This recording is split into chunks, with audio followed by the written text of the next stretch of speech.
Ex-wife came crawling back after divorce. Hey, true story. My name's Joshua, and I've been watching your channel for a while now. I've been meaning to write my story for some time, and I think now's finally the right time to get it all down. I do have to ask one thing, though. Please don't read this email until I send my follow-up. This is only part one of my story, and I want you to have the whole picture before it gets shared with everyone. All right, let's get into it. I met my ex-wife at my sister's college graduation party. That's kind of wild when I think back on it, because I wasn't even in the mood to go out that day.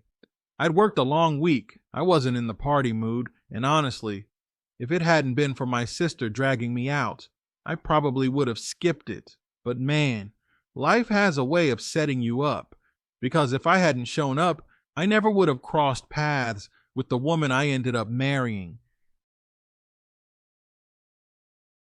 She was standing there with a drink in her hand, all smiles, mingling with my sister's group of friends. My sister introduced me to her, and she had this confident energy about her. Not overbearing, not fake, just the kind of presence that made me pay attention. We hit it off in conversation that same night. Nothing too serious at first, just the usual, where you work, what you're into, your plans after graduation. She laughed at my jokes, and I liked that. We started dating not too long after that. At first, it was casual, but it picked up quickly. Within a year, we were inseparable. She was close friends with my sister, which made it easy for my family to approve of her. They were already comfortable with her, already liked her, and it honestly felt like she was part of the family before she even officially was. I remember my sister joking with me one night. She said, "Don't you dare mess this up with her, Josh. She's a good one." Funny thing is, looking back now, I should have been the one telling my sister to give that warning to her friend, not me. Because truthfully, I didn't mess this up. She did. Fast forward a bit. After about a year, things got serious. We got engaged. I thought it was the natural next step. Everyone around me seemed happy for us. My sister was over the moon, and her parents looked at me like I was the best thing that had ever happened to their daughter. At the time, I felt proud of that. The wedding, though, oh man, let me tell you about the wedding. That thing was like a production. Big, extravagant, over the top. I remember looking at the costs and thinking, we really don't need all this. I would have been fine with something simple and meaningful, maybe putting that money toward buying a home instead. But she had her heart set on the dream wedding, the big ballroom, the decorations, the band, the whole 9 yards. And me being in love, I went along with it. If I'm being honest, it always bothered me a little. Not because I didn't want her to be happy, but because I could see where her priorities were. She wanted the image of a perfect marriage before she wanted the foundation of one. But at the time, I brushed it off. I figured, hey, if this makes her happy, let's do it. I told myself the home could come later. The first year of marriage was fine at first. Nothing too crazy, just adjusting to married life. We were in an apartment, saving up, trying to figure things out. But right after our first anniversary, something changed. It was like a switch flipped. She started acting different, distant, cold at times, quick to get annoyed with me. I couldn't put my finger on it at first, but I felt it. And any man who's been in this position knows what I'm talking about. That gut feeling that something just isn't right. She started complaining about everything, about the apartment, about our lifestyle, about how she never pictured marriage looking like this. She would say things like, I didn't think I'd still be living in an apartment after being married a year.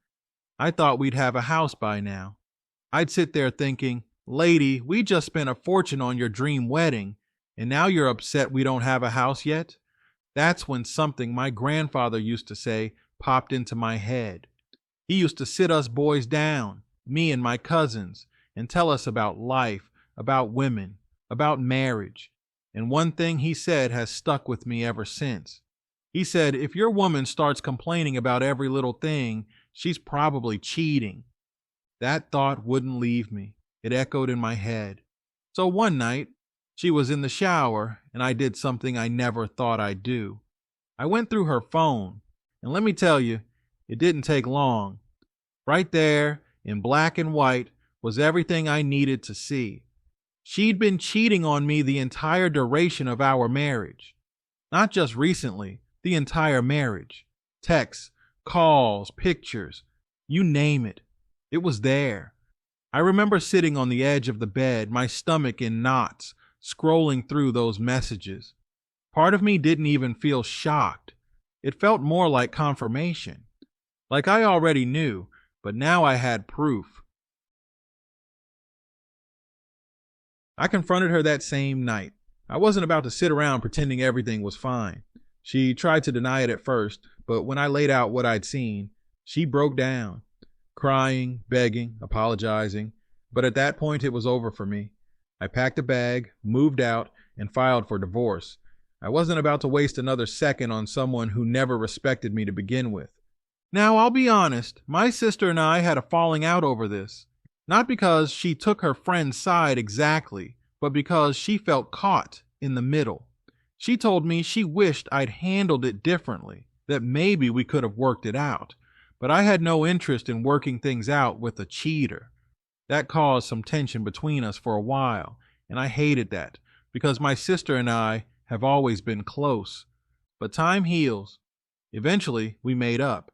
She came to realize that her friend wasn't the person she thought she was, and I came to realize that my sister was just hurting too. I'll save the rest of the story for part 2, because trust me, there's more. My ex-wife didn't just disappear quietly. Oh no, she came crawling back, begging, pleading, telling me she loved me. And that's where things got real messy, because she and my sister had their own falling out too. But that's a story for another email. Thanks for reading this part of my story, True Story. Like I said at the beginning, please don't read this one until you get the follow-up from me. I want it to all be told together so people see the full picture. I'll be in touch soon.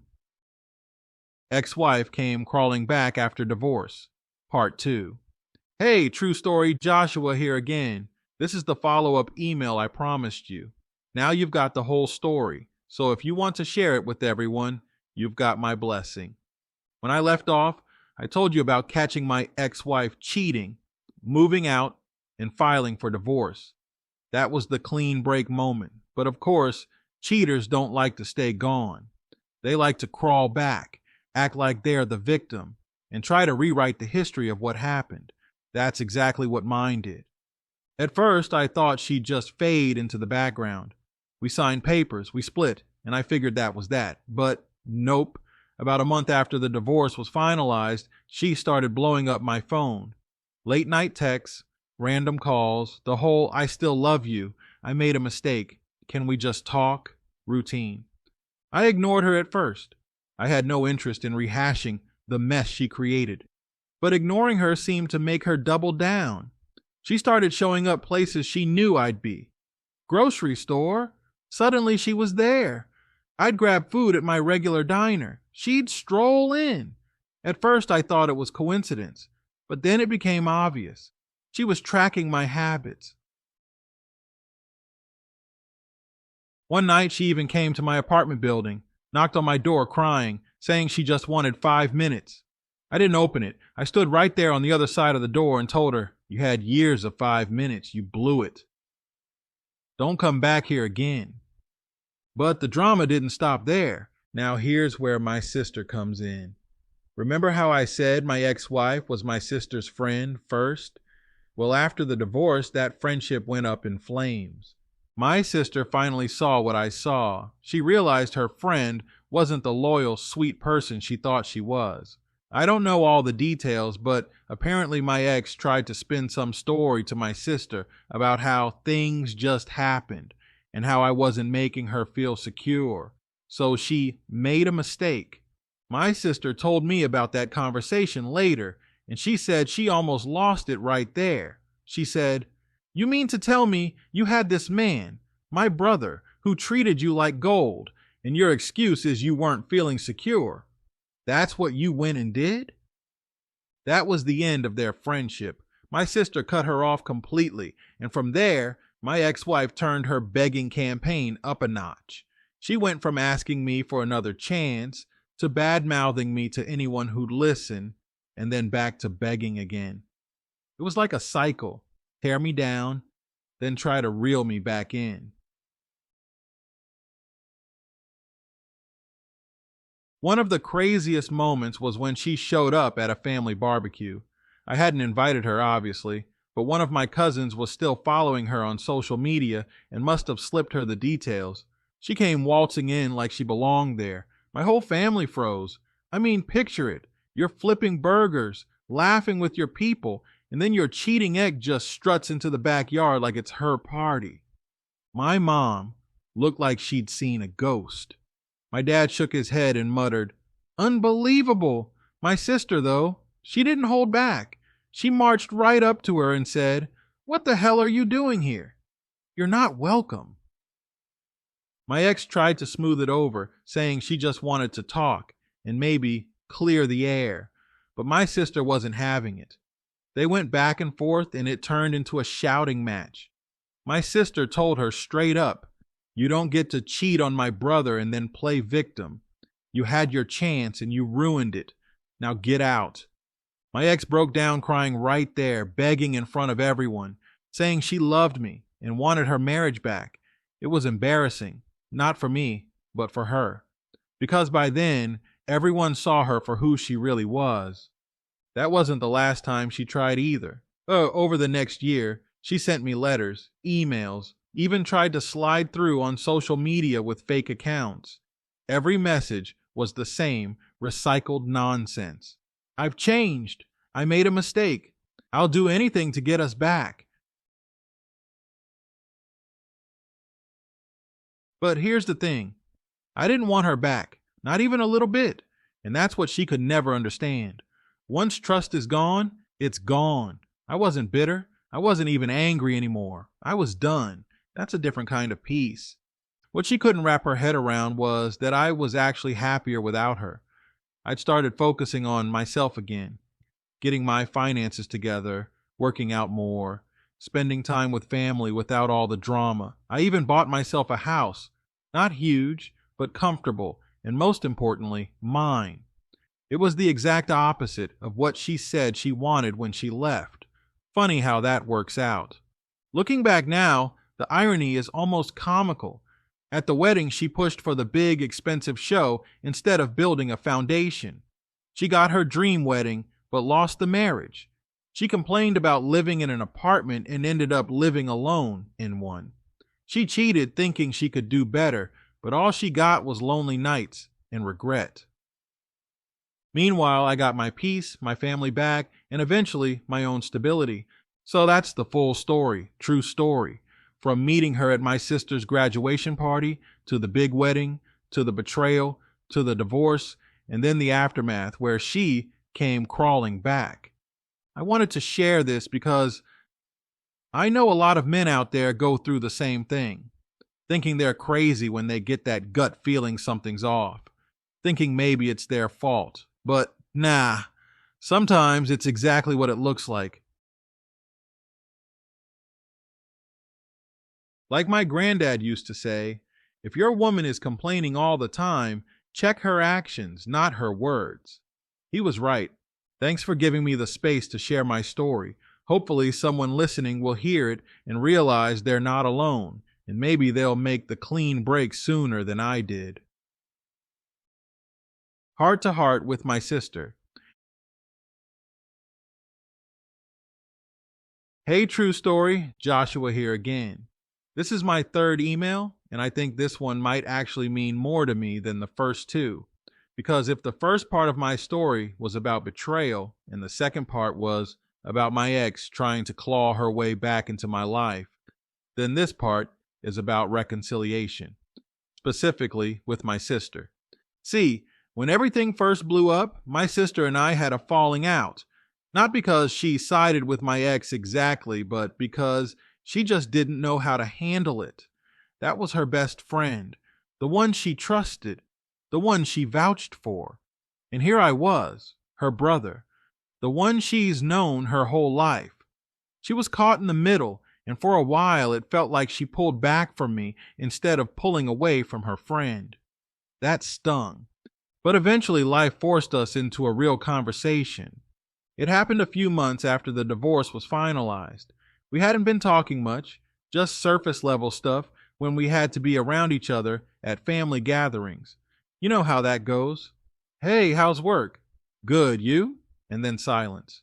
That's not how we used to be. My sister and I grew up close. We'd been through all kinds of things together, so to go from that to barely speaking was rough. One evening, she called me out of the blue. She asked if I could meet her at our parents' house because she wanted to talk. I wasn't sure what to expect, but I went. We ended up sitting on the porch, just the two of us. Sun was going down, cicadas buzzing, that kind of summer night where everything feels heavy but calm. She looked nervous, which isn't like her. She's usually the outspoken one.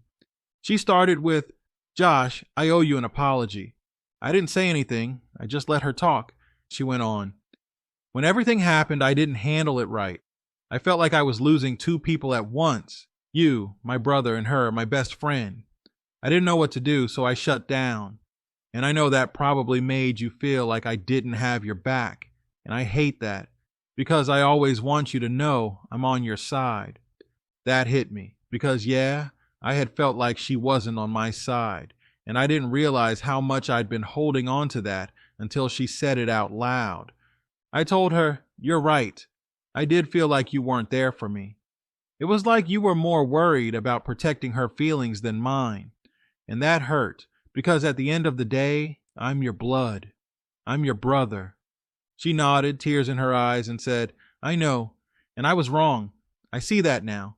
She lied to both of us. She wasn't who I thought she was, and I hate that I let her get between us."